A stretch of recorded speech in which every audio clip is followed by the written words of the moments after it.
جب جنگیں زیادہ ہو جائیں گی اور ہر جگہ سے ظلم بڑھتا جائے گا، یہاں تک کہ عرب میں بھی کوئی اسٹرانگ حکومت نہیں ہوگی.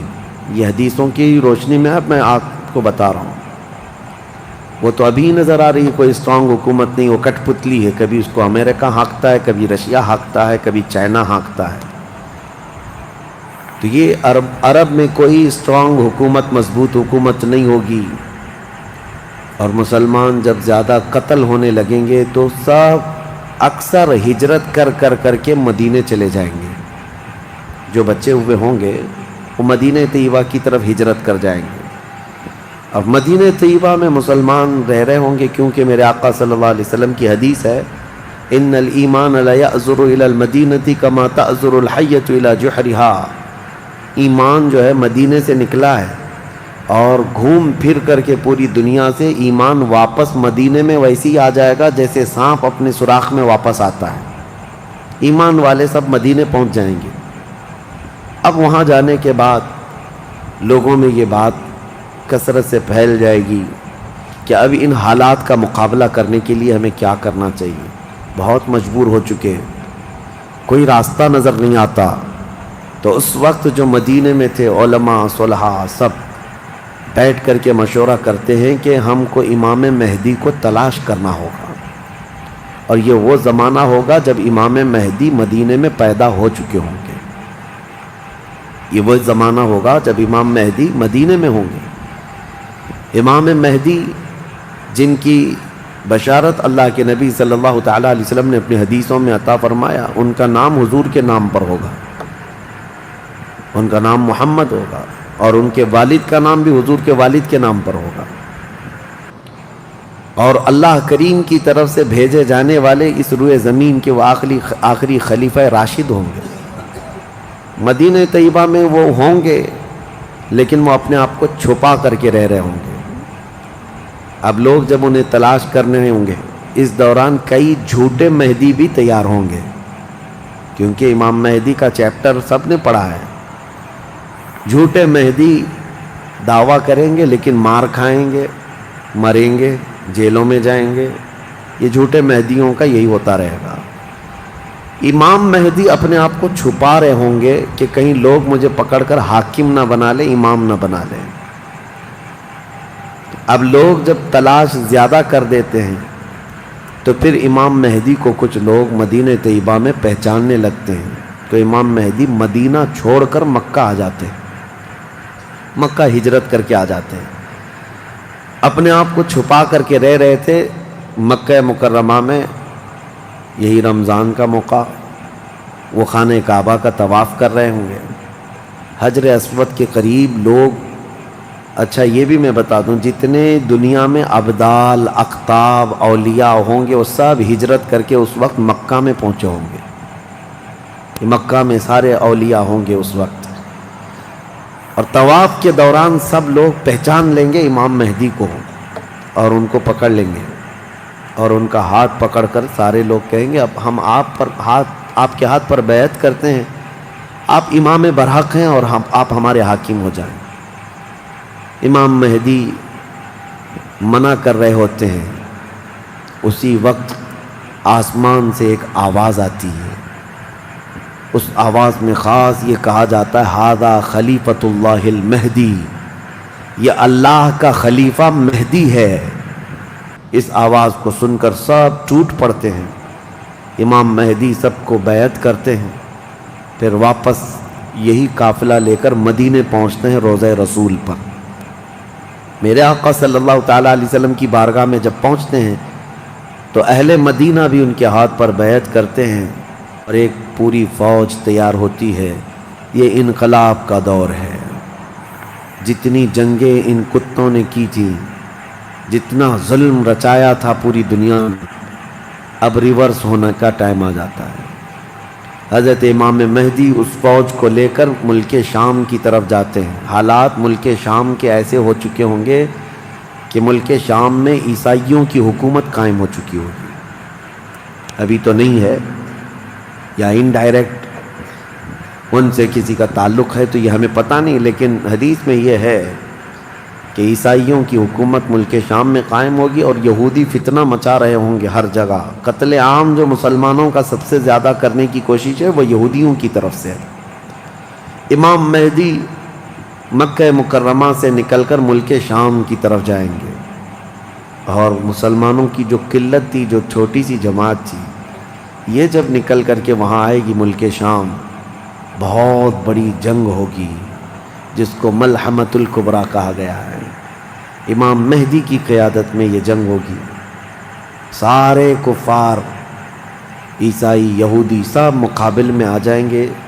ان کی تعداد جو حدیث میں بتائی گئی ہے وہ 80 جھنڈوں کے نیچے آئیں گے اور ہر جھنڈے کے نیچے 12,000 لوگ ہوں گے. اور یہ مسلمانوں کی نہیں ہے، یہ کفار و مشرکین کی. تقریباً یہ 9,60,000 کی تعداد بنتی ہے کفار و مشرکین کی. 9,60,000. مسلمانوں کی تعداد کتنی ہوگی یہ تو نہیں پتہ. اس کے بعد جنگ جب شروع ہوتی ہے، پہلے دن مسلمانوں کا 1/3 حصہ میدان چھوڑ کر بھاگ جاتا ہے. جو کمزور دل تھے وہ چلے جائیں. اور ان کے متعلق کہا گیا ہے کہ یہ ایسے لوگ ہوں گے جن کی توبہ کبھی نہ قبول ہوگی اور روئے زمین کے سب سے بدترین لوگ ہوں گے. تو سب سے بدترین لوگ ہوں گے جو میدان چھوڑ کر بھاگ چکے ہوں گے. 1/3. دوسرے دن 1/3 شہید ہو جائیں گے، قتل ہو جائیں گے. تیسرے دن اللہ تعالیٰ اس مومنین کی قلیل جماعت کو فتح مبین عطا فرمائے گا. اور اس کے بعد ملک شام کے سارے انتظامات امام مہدی کے ہاتھ میں ہوں گے. دمشق جب وہ آئیں گے، دمشق کی جامع مسجد سے امام مہدی اپنے انتظامات و انصرامات کو سنبھالیں گے. پھر وہاں سے امام مہدی اسی فوج کو لے کر قسطنطنیہ جو موجودہ استنبول ہے اس کو فتح کرنے کے لیے نکلیں گے. اس وقت وہ بھی عیسائیوں کے ہاتھ میں ہوگا. اب جب امام مہدی یہاں آئیں گے، صرف ایک ہی دن میں قسطنطنیہ یعنی استنبول فتح ہوگا. اور اس کی بھی کیفیت بتائی گئی ہے، مسلمانوں کے صرف نعرے تکبیر سے فتح ہوگا. صرف اس لیے کہ ایسی ہیبت طاری ہوگی ان کفار و مشرکین کے دلوں میں.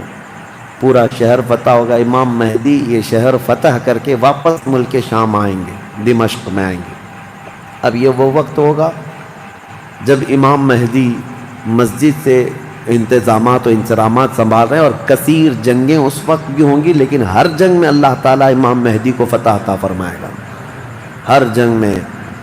اور یہودی دسیسہ کاری کر رہے ہوں گے، امام مہدی کو ختم کرنے، قتل کرنے کی بہت کوششیں کر رہے ہوں گے. پھر امام مہدی ان یہودیوں سے لڑتے رہیں گے. اس وقت اللہ کی بارگاہ میں امام مہدی بھی دعا کرتے ہیں کہ مولا ان ظالموں سے ہمیں نجات عطا فرما. اور یہودی بھی جگہ جگہ اس بات سے پریشان ہوں گے کہ امام مہدی نے ان کا بیڑا غرق کر رکھا ہے. جہاں جاتے مقابل میں یہ شکست کھاتے ہیں، مر جاتے ہیں، اور ان کے مقابل میں کوئی آ نہیں پا رہا ہے. تو پھر ایران کے ایک علاقے میں یہ یہودی کثرت سے دعا میں مشغول ہوں گے. یہ وہ زمانہ ہوگا جب عراق اور شام کے بیچ میں دجال ظاہر ہوگا. دجال جس کے متعلق حدیث پاک میں تفصیلاً بہت ساری باتیں آئی ہیں. دجال آئے گا، وہ ایک آنکھ سے کانا ہوگا، آنکھیں دونوں ہوں گی، ایک آنکھ اس کی نظر آئے گی اور اس کی آنکھ کے کنارے کافر لکھا ہوا ہوگا جس کو مسلمان دیکھ کر پہچان لیں گے. اور وہ بڑا بھاری بھرکم طاقتور ہوگا اور اللہ تعالیٰ اس کو بہت سارے خارق عادات چیزیں عطا کرے گا. وہ ظاہر ہوگا اور سب سے پہلے یہودیوں میں آ کر کے ہی بیعت لے لے گا، یعنی اپنے آپ کو پہلے رسول بنائے گا.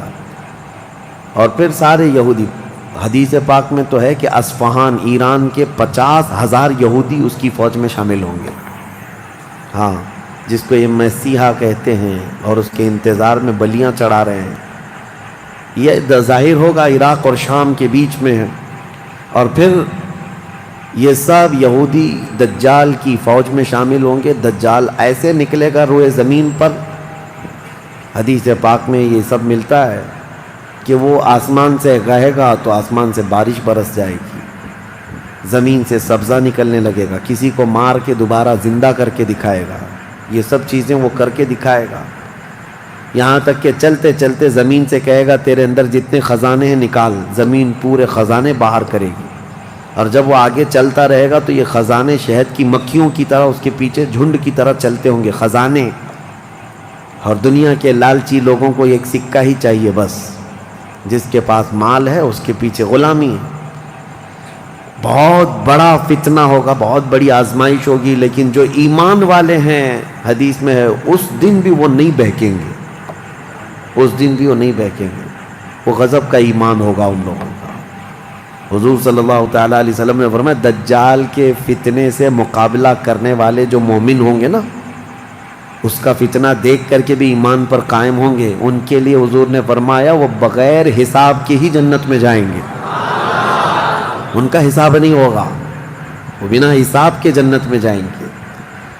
تو دجال روئے زمین پر گھوم رہا ہوگا اور فتنہ مچا چکا ہوگا، اور پہلے تو رسول کہتا رہا، اس کے بعد پھر خدائی کا دعویٰ کرے گا کہ میں خدا ہوں۔ اس کی خدائی کو ماننے والے وہ یہودی بھی ہوں گے، عیسائی بھی ہوں گے، بہت سارے مسلمانوں میں بھی گمراہ ہو چکے ہوں گے، جن کا پہلے سے ایمان مضبوط نہیں تھا وہ اس کے پیچھے چل پڑیں گے، وہ ہزاروں کی تعداد میں لوگوں کو کافر بنا چکا ہوگا۔ میرے عزیزو، دجال تو بہت بڑی بڑی چیزیں دکھا رہا ہے، آسمان سے بارش برسا کر کے، زمین سے سبزہ اگا کر کے، اور اس وقت کئی لوگ گمراہ ہو جاتے ہیں۔ یہاں تو چھوٹی موٹے باباؤں کے پیچھے ہی گمراہ ہوتے ہیں، آج تو چٹھی نکال کر دکھا رہا ہے بابا، تو بھیڑ لگ چکی ہے کہ تم کیا کھائے ہو، کیا پیے ہو، کیا سوچ رہے ہو، چٹھی میں نکال کر کے دکھاؤں گا۔ چٹھی والے بابا کے پیچھے ہی ہزاروں چلے جاتے ہیں، تو دجال والے بابا کے پیچھے کتنے جائیں؟ لیکن حدیث پاک کی روشنی میں مفسرین نے، محدثین نے فرمایا کون لوگ اس دن محفوظ رہیں گے، کون لوگ اس دن محفوظ رہیں گے؟ دجال کی شکل جیسی بھی ہو، لیکن وہ جو چیزیں خارق عادات دکھا رہا ہوگا لوگ اچنبے سے دیکھ رہے ہوں گے۔ اچھا ایک بات اور بھی بتا دوں، آپ گھر میں بیٹھے ہوں، کوئی مسجد میں ہوں گے، شور آئے گا کہ وہاں پر خدا اتر پڑا ہے، نعوذ باللہ من ذالک، اور عجیب و غریب چیزیں دکھا رہا ہے، آسمان کو کہہ رہا ہے تو آسمان بارش برسا رہا ہے، زمین کو کہہ رہا ہے تو زمین خزانے نکال رہی ہے۔ کچھ لوگ جو گھر میں بیٹھے ہوں گے، توجہ یہ بہت اہم بات کہہ رہا ہوں، کہیں محفل میں ہوں گے، مسجد میں ہوں گے، جب یہ شور آئے گا تو کچھ کہیں گے کہ چلو ہم بھی جا کر دیکھ کے آتے ہیں، تو کچھ لوگ یہ کہہ کر کے اٹھیں گے اور جا کر کافر ہو جائیں گے، اور کچھ لوگ وہ ہوں گے جو جیسے سنیں گے اپنے آپ کو گھر میں ایسے مضبوط بند کر لیں گے کہ ان کو ہوا آنے کی بھی خواہش نہ رہے، اس طرح اپنے آپ کو محفوظ کر لیں گے۔ اور بزرگوں نے لکھا ہے کہ اس وقت اس کے فتنے عروج پر ہوں گے، لوگوں میں صرف اور صرف چرچا یہی ہوگا۔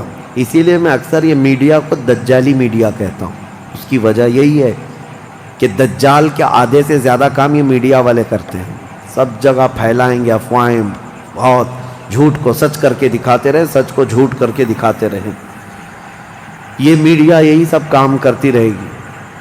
اس وقت کون لوگ محفوظ رہیں گے؟ بزرگوں نے لکھا ہے دجال کے قریب بھی جائے گا کوئی بندہ، لیکن اس کو دیکھ کر نہیں گمراہ ہوگا، تو یہ کون ہوگا؟ جس کا سینہ حضور کی محبت سے بھرا ہوگا، یہ وہی ہوگا، یہ وہی ہوگا جس کے لیے اعلیٰ حضرت نے فرمایا نا، تیرے قدموں میں جو ہیں غیر کا منہ کیا دیکھیں، حضور کے قدموں میں جو پڑے ہیں وہ غیر کا منہ کیا دیکھیں، کون نظروں میں جچے دیکھ کے تلوا تیرا۔ اب یہ دجال گھومتا ہوا جب فتنہ بہت برپا کر چکا ہوگا، مکہ جائے گا، پہلے یہ یمن جائے گا، یمن میں بھی بہت فتنہ پھیلائے گا، اس کے بعد پھر مکہ آئے گا، مکہ کی سرحدوں کو اللہ تعالیٰ فرشتوں سے محفوظ کر رکھا ہوگا، فرشتے اسے داخل ہونے نہیں دیں گے، ماریں گے اور داخل نہیں ہو سکے گا۔ پھر مدینہ جائے گا، مدینہ طیبہ اپنی پوری فوج لے کر کے داخل ہونے کی، 2 شہروں کے علاوہ پوری دنیا کے ہر شہر گھومے گا، ہر شہر گھوم چکا ہوگا 2 شہروں کے علاوہ، مکہ مکرمہ، مدینہ طیبہ۔ مدینہ طیبہ کے سرحد پر آئے گا، وہاں پر بھی اللہ کے فرشتے پہرا دے رہے ہوں گے، میرے مصطفیٰ کا شہر ہے، دجال نہیں آ سکتا۔ لیکن اس کا شہرہ جب مدینے کے باہر بہت پھیل چکا ہوگا، مقام جرف ایک جگہ ہے، وہاں تک وہ پہنچ چکا ہوگا جہاں آج بادشاہ نے ایک پیلس بنایا ہوا ہے۔ ان لوگوں نے ایک پیلس بنا کر رکھا ہے وادی جرف میں، وہاں تک پہنچے گا تو مدینہ طیبہ کے ایک عالم وہ جائیں گے، اس سے مناظرہ کریں گے، ڈیبیٹ کریں گے۔ صرف مناظرے کے کرنے کی وجہ سے اس عالم دین کو وہ قتل کر دے گا، قتل کر کے اس کے بعد پھر ان کو دوبارہ زندہ کرے گا، اور اس کے بعد کہے گا کہ دیکھا میری طاقت۔ اس عالم دین کا کہنا ہوگا اب تو مجھے تیرے دجال ہونے پر اور زیادہ یقین ہو گیا، اس لیے کہ میں نے میرے مصطفیٰ سے سنا ہے، وہ مار کر کے دوبارہ زندہ کرے گا۔ اور اس عالم کا دوسرا چیلنج یہ ہوگا کہ میں نے اپنے حبیب سے ایک اور بات سنی ہے، اب کی بار اب تو مار کر کے دکھا۔ دوسری بات حدیث پاک میں ہے، دوسری مرتبہ اس عالم کو قتل کرنے کی 1000 کوشش کرے گا لیکن مار نہیں سکے گا۔ وہ عالم ربانی بیان کریں گے، اللہ کے نبی صلی اللہ علیہ وسلم کی بیان کی ہوئی علامات یہی ہیں، ایک بار قتل کر کے اٹھائے گا لیکن دوبارہ وہ مار نہیں سکے گا۔ یہ فتنہ پھیلا ہوگا دجال کا، اور یہ گھومتے پھرتے ملک شام پہنچے گا جہاں امام مہدی ہوں گے۔ امام مہدی یہودیوں سے جنگ کرتے کرتے اور دجال کے فتنوں سے فیس کرتے کرتے میں وہاں پر ہوں گے، ملک شام میں، دمشق میں، دعا کر رہے ہوں گے اللہ ان کے فتنوں سے بچا۔ ایک عصر کی نماز ہوگی، جب امام مہدی نماز کے لیے جا رہے ہوں گے، 2 فرشتوں کے پروں پر ہاتھ رکھتے ہوئے سیدنا عیسیٰ علیہ السلام اتر جائیں گے۔ حضرت عیسیٰ علیہ السلام اب بھی باحیات ہیں آسمانوں پر، اللہ کریم ان کو اتارے گا، وہ آئیں گے۔ حضرت امام مہدی فوراً ہی حضرت عیسیٰ علیہ السلام کو پہچان لیں گے اور آپ کا ہاتھ پکڑ کر کے وہ لائیں گے، اور امامت کے لیے جب وہ آگے بڑھائیں تو عیسیٰ علیہ السلام نماز نہیں پڑھاتے، امام مہدی سے کہتے ہیں امام آپ ہی ہوں گے، حاکم آپ ہی ہوں گے، منتظم آپ ہی ہوں گے۔ اب عیسیٰ علیہ السلام یہ بیان فرمائیں گے میں تو صرف اور صرف دجال کے قتل کے لیے آیا ہوں۔ اس کے بعد امام مہدی نماز سے فارغ ہو کر اللہ کا شکر بجا لائیں گے، پھر یہ عیسیٰ علیہ السلام کی معیت میں جیسی باہر نکلیں گے، حدیث پاک میں ہے عیسیٰ علیہ السلام کی سانس یا ان کی خوشبو جہاں تک جائے گی دجال اتنا تیز پگھلتا چلا جائے گا، قریب نہیں آ پائے گا۔ اب وہ ادھر ادھر بھاگا بھاگا پھر رہا ہوگا عیسیٰ علیہ السلام کے خوف سے۔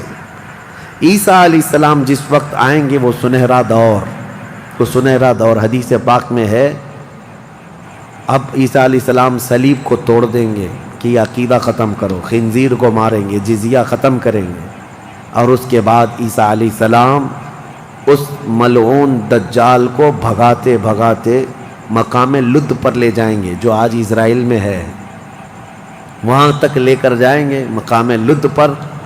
عیسیٰ علیہ السلام اس کو اپنے تیر سے ماریں گے، ختم ہو چکا ہوگا۔ دجال کے جتنے ہمراہی تھے ان کو بھی عیسیٰ علیہ السلام ختم کر دیں گے۔ اب جب واپس عیسیٰ علیہ السلام دمشق پہنچیں گے ملک شام، تو حدیث پاک میں پوری روئے زمین پر ایک بھی کافر نہیں ہوگا، جو ہوگا وہ مسلمان ہوگا۔ یہ وہ وقت ہے جس کا وعدہ اللہ نے قرآن میں فرمایا هو الذی ارسل رسولہ بالہدی ودین الحق لیظہرہ علی الدین کلہ، وہی اللہ ہے جس نے اپنے رسول کو ہدایت کے ساتھ بھیجا ہے تاکہ اپنے دین کو ساری دنیا پر غالب کرے۔ اب تک یہ دین پوری دنیا پر نہیں غالب آیا، لیکن وہ دن ہوگا جب عیسیٰ علیہ السلام تشریف لائیں گے روئے زمین پر۔ اسی لیے میں کہتا ہوں وہ دن آئے گا جب ہر گھر سے آواز آئے گی لبیک یا رسول اللہ۔ وہ دن آئے گا، وہ وقت آئے گا، صبر کے بعد، ہر اندھیرے کے بعد صبح ہونا ہے، رات کے بعد اجالا آنا ہے۔ ہاں آج جو حالات ہیں انشاءاللہ العزیز کچھ دیر کی خاموشی ہے، پھر شور آئے گا۔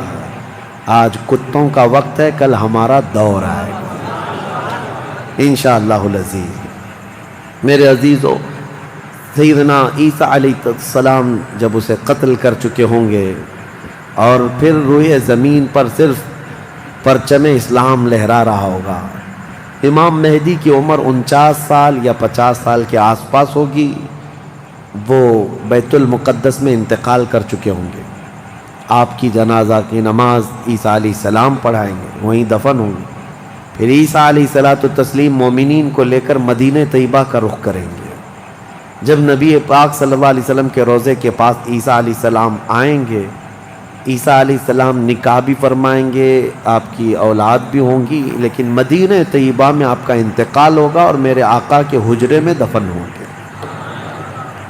حضور صلی اللہ علیہ وسلم کا حجرہ روضہ مبارکہ، اس میں ایک جگہ عیسیٰ علیہ السلام کی باقی ہے، سیدنا عیسیٰ علیہ السلام وہاں دفن ہوں گے۔ لیکن ایک بات میں آپ کو بتا دوں، عیسیٰ علیہ السلام اس وقت بھی نبی ہی رہیں گے، ان کا جو منصب نبوت ہے وہ ہے، لیکن شریعت ان کی نہیں چلے گی، میرے مصطفیٰ کی ہوگی، شریعت صرف میرے مصطفیٰ کی ہوگی، اس لیے کہ جس دن میرے آقا پیدا ہوئے اس دن سے لے کر قیامت تک صرف ایک ہی سکہ چلنا ہے، آئی نئی حکومت سکہ نیا چلے گا، عالم میں رنگ بدلا صبح شب ولادت۔ عیسیٰ علیہ السلام کے انتقال کے بعد اب کیا ہوگا؟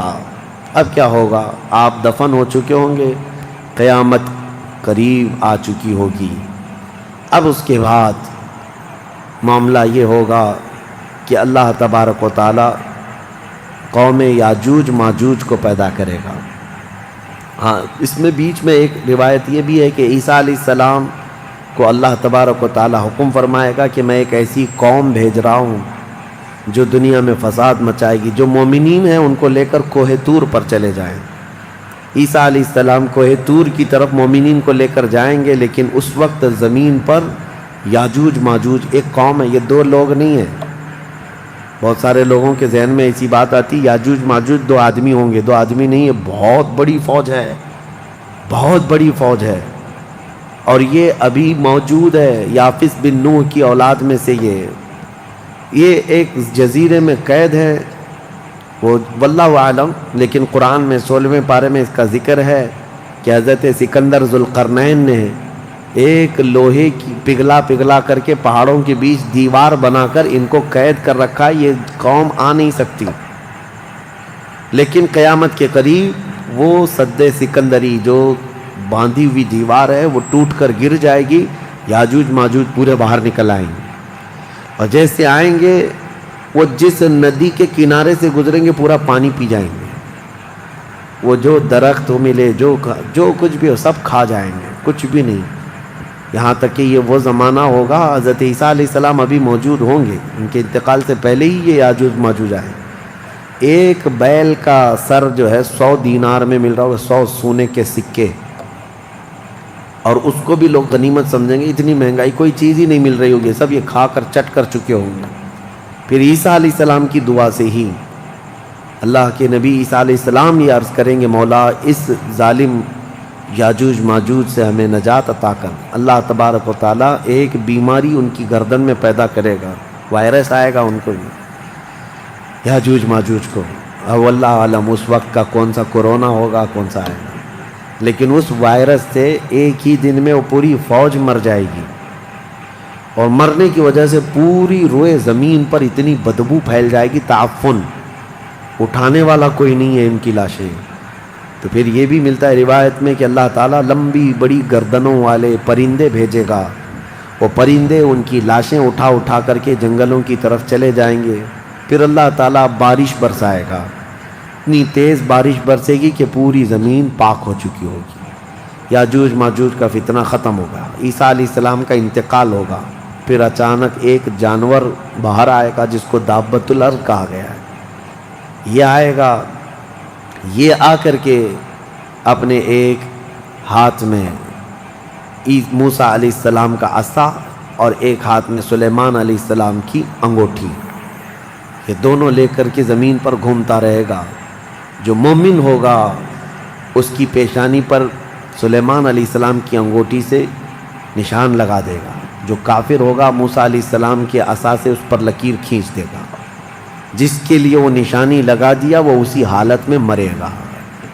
اور اس کے بعد پھر حدیث پاک میں ہے دابۃ الارض چلا جائے گا.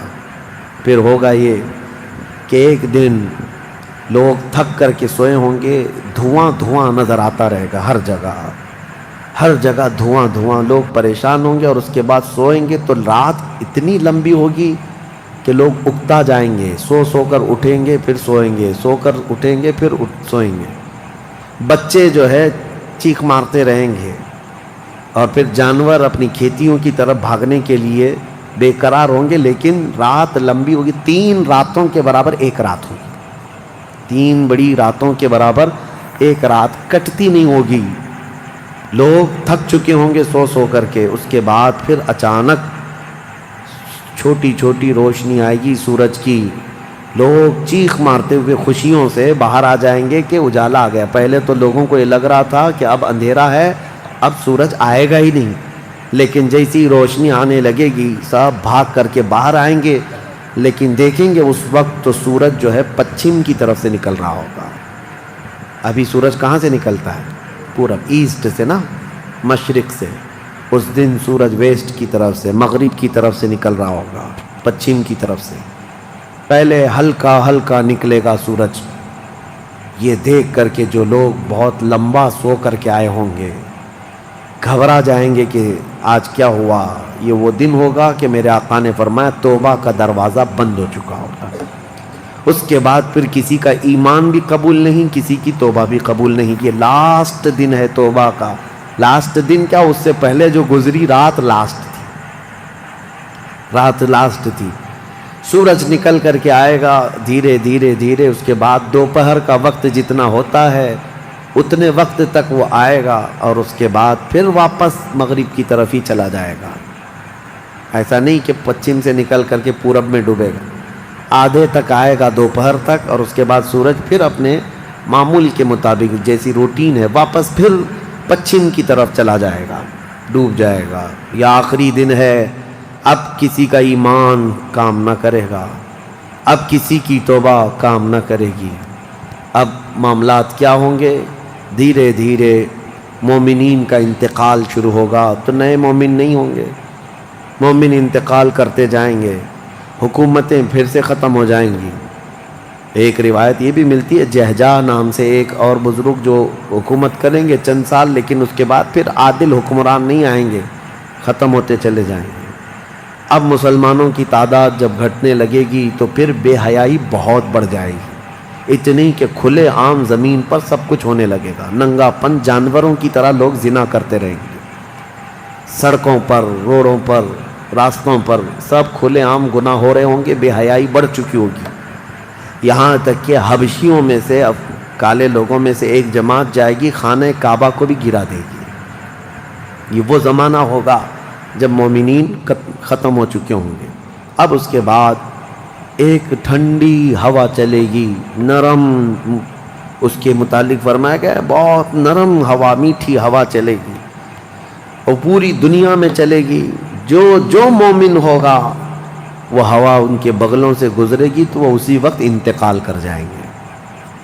ایمان والے ختم ہو چکے ہوں گے. اب میرے آقا صلی اللہ علیہ وسلم فرماتے ہیں روئے زمین پر اللہ اللہ کہنے والا کوئی بھی باقی نہیں رہے گا. یہ اینڈ لاسٹ مومنٹ پر میں آ رہا ہوں، ختم ہونے کے قریب ہے. سب مومنین انتقال کر چکے ہوں گے اس ہوا کے بعد. اس کے بعد چند سال زندگی گزرتی رہے گی نارمل، لوگ اپنے اپنے کاموں میں مصروف ہوں گے. پھر اچانک ایک دن حضرت اسرافیل علیہ السلام سور پھونکیں گے. یہ سور ایک باجے کی شکل کی چیز ہے، دھیمی دھیمی آواز اس کی بڑھتی جائے گی. اب یہ آواز اتنی تیز بڑھے گی کہ دھماکہ ہوگا پوری زمین پر، زلزلہ آ جائے گا. اتنا بڑا زلزلہ آئے گا کہ قرآن میں ہے یوم ترونہا تذہل کل مرضعۃ عما ارضعت وتضع کل ذات حمل حملہا. تم اس دن دیکھو گے حمل والی عورتوں کے پیٹ سے بچے باہر آ جائیں گے. ہر آدمی جو دودھ پلانے والی ماں جو ہے بچے کو لے کر بیٹھی ہوگی، اس آواز پر وہ بچے کو اٹھا کر پھینک دے گی. کوئی ماں اپنے بچے کو پھینکے گی؟ لیکن وہ دن ہوگا جب ماں اپنے بچے کو پھینک دے گی، حاملہ عورت، اس کا پیٹ نکل کر کے بچہ باہر آ چکا ہوگا، لوگ جو کام کر رہے ہوں گے وہیں پر سب اپنے کام چھوڑ چکے ہوں گے، اور اس کے بعد پھر اسی سور کی آواز کے بڑھتے بڑھتے جب زمین میں زلزلے آئیں گے سب ختم ہو چکے ہوں گے، سب کی موت ہوگی۔ پھر اللہ فرماتا ہے وَتَكُونُ الْجِبَالُ كَالْعِهْنِ الْمَنْفُوشِ، پہاڑوں کو دھنی ہوئی روئی کی طرح اڑایا جائے گا۔ اِذَا الشَّمْسُ كُوِّرَتْ وَإِذَا النُّجُومُ انْكَدَرَتْ وَإِذَا الْجِبَالُ سُيِّرَتْ، جب تم دیکھو گے سورج کو کالا کر دیا جائے گا، تارے آپس میں ٹکرا دیے جائیں گے، پھاڑ دیے جائیں گے، اور سمندروں میں آگ لگا دی جائے گی، یہ سب پوری دنیا تہس نہس ہو چکی ہوگی، ختم، یہ قیامت ہے۔ اس کے بعد پھر سارے جب فنا ہو چکے ہوں گے، اللہ تعالیٰ اسرافیل علیہ السلام کو بھی موت عطا کرے گا، اور روح نکالنے والے فرشتے عزرائیل علیہ السلام کو بھی موت عطا کرے گا۔ اب کون باقی رہے گا؟ کل من علیہا فان ویبقى وجہ ربک ذو الجلال والاکرام، ہر شے فنا ہو چکی ہوگی، باقی رہنے والی ذات صرف تمہارے رب کی ہوگی۔ اس کے بعد مولا کریم کو جب منظور ہوگا اسرافیل علیہ السلام کو اٹھائے گا، اور پھر سور پھونکنے کا حکم ہوگا، دوبارہ سور پھونکا جائے گا۔ اب وہ جو منظر ہے وہ ایک الگ دنیا ہے، وہ ایک الگ دنیا ہے، عالم آخرت ہے۔ جب سور پھونکا جائے گا تو آدم علیہ السلام سے لے کر قیامت تک جتنے انسان جنات آئے تھے سب کو اٹھایا جائے گا۔ حدیث پاک میں ہے اب وہ دوسرے سور سے، نفخہ ثانیہ سے سب سے پہلے جو اٹھے گا میرے آقا صلی اللہ علیہ وسلم اپنی قبر سے اٹھیں گے۔ حضور نے فرمایا دوسرے سور کے بعد میں اپنی قبر سے اس طرح اٹھوں گا کہ میرا ایک ہاتھ ابو بکر کے کندھے پر ہوگا، دوسرا ہاتھ عمر فاروق کے کندھے پر ہوگا۔ اس شان سے میرے آقا صلی اللہ تعالیٰ علیہ وسلم میدان قیامت میں آئیں گے، اور اس کے بعد کے جو مناظر ہیں، ہر آدمی کو کھڑا کر دیا جائے گا، ہر انسان کو میدان میں کھڑا کر دیا جائے گا، اور تمہیں چاہے تم کو مٹی کھا چکی ہو، تم کسی کی غذا بن چکے ہو، تم کو جلا دیا گیا ہو، تم کو پانی میں غرق کر دیا گیا ہو، کسی بھی حالت میں ہو، اور رب قدیر فرماتا ہے جب ہم نے تم کو نطفے سے پیدا کیا پورا انسان، تو تمہارے جلا کر خاک ہو جانے کے بعد تمہاری راکھ سے بھی وہ تم کو دوبارہ زندہ اٹھائے گا۔ جب تمہیں زندہ اٹھایا جائے گا پھر یہ میدان ہوگا، یہاں پر جو کھڑا کر کے حساب کتاب کا دن ہوگا وہ 50,000 سال کے برابر کا ہوگا۔ اب یہ ایک لمبی داستان ہے میرے عزیزو، وہاں کے جو حالات ہیں، اس دن ایک آواز آ رہی ہوگی، ایک آواز آ رہی ہوگی جس کو قرآن میں اللہ نے فرمایا لمن الملک اليوم، اللہ فرمائے گا آج کی بادشاہت کس کی ہے، آج کی بادشاہت کس کی ہے؟ پھر مولا خود فرماتا للہ الواحد القہار، ایک قہر کرنے والے خدا کی آج حکومت ہے۔ جو اکڑتے تھے، جو گھمنڈ کرتے تھے، سب کو کھڑا کیا جا چکا ہوگا، اور فرشتے پکار رہے ہوں گے این الجبارون این المتکبرون، کہاں ہیں غرور میں چلنے والے، کہاں ہیں اکڑ میں رہنے والے، سب جمع ہو جاؤ۔ سب کے گناہ ان کی پیشانیوں سے ظاہر ہو رہے ہوں گے، کسی کو داغ داغ کر کے فرشتے نشان بنا رہے ہوں گے کہ یہ چور ہے، یہ زانی ہے، یہ شرابی ہے، یہ حرام خور بھی کرتا رہا، سب کی الگ الگ نشانیاں بنائی جا رہی ہوں گی۔ اس بھرے محشر کے میدان